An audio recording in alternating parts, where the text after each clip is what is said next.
கோவை பாராளுமன்ற தொகுதியினுடைய வெற்றி வேட்பாளர் அண்ணன் அண்ணாமலை அவர்களை வெற்றி பெறச் செய்வதே எங்களுடைய நோக்கம் என்று இங்கே கூடியிருக்கின்ற அத்துணை நல்லுள்ளங்களுக்கும் இந்த தருணத்திலே வணக்கங்களை தேவர் முன்னணியினுடைய சார்பாக தெரிவித்துக் கொண்டு, எப்படிப்பட்ட தலைவர் இன்றைக்கு தமிழகத்திலே கிடைத்திருக்கிறார் என்று சொன்னால், அன்றைய பிரதமர் நேரு அவர்களையும் தமிழகத்தினுடைய முதலமைச்சராக இருந்த காமராஜ் அவர்களின் உண்மைக்கு புறம்பாக இந்த மக்களுக்கு எழுகின்ற பிரச்சனைகளுக்கு எதிராக போராடிய ஒப்பற்ற தலைவர், தேசிய தலைவர் பசும்பொன் முத்துராமலிங்க தேவர் எப்படி கேள்வி எழுப்பினாரோ இந்த மக்களுக்கான பிரச்சனைகளை ஒரு முறை பாராளுமன்றத்திலே நேரு அவர்களை பார்த்து, மங்கை சோழமானால் கங்கையை மூழ்கலாம், கங்கை சோழமானால் எங்கே மூழ்குவது என்று கேட்டார்.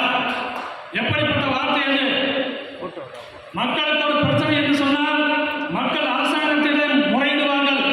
ஆனால் அந்த அரசாங்கமே பிரச்சனையாக இருந்தால் யாரிடம் முறையிடும் என்று தெய்வீகத்தனமான தைரியமாக, ஆற்றலாக இந்தியாவிலே ஒரு தலைவர் பிரதமரையும் தமிழகத்தினுடைய முதலமைச்சராக இருந்த அன்றைய காங்கிரஸ் தலைவர் காமராஜ் அவர்களும் எதிர்த்து பேசி எப்படி இந்த மக்களுக்காக போராடினாரோ, அதுபோல திரு அண்ணாமலை அண்ணன் அவர்கள் இன்றைக்கு தமிழகத்திலே திமுக ஆட்சியின் மன்னர் குடும்ப ஆட்சியை எதிர்த்து எந்த நேரத்திலும் குரல் கொடுத்துக் கொண்டிருக்கின்றார்.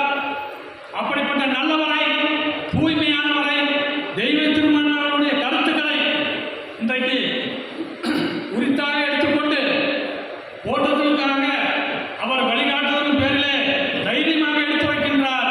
அப்படிப்பட்ட ஆற்றல் மிக்க தலைவரை நாம் கோவை பாராளுமன்ற தொகுதியினுடைய வெற்றி வேட்பாளராக பாராளுமன்றத்திலே வீட்டிருக்க வேண்டியது நமது தலையாய கடமையாக எண்ணுகின்றோம்.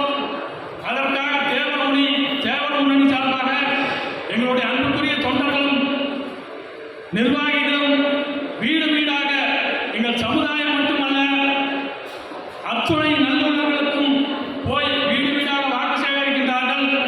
எப்படியும் எங்களுடைய இலக்கு திரு அண்ணாமலை அவர்களை வெற்றி பெற செய்வது என்று கூறி வாய்ப்புக்கு நன்றி.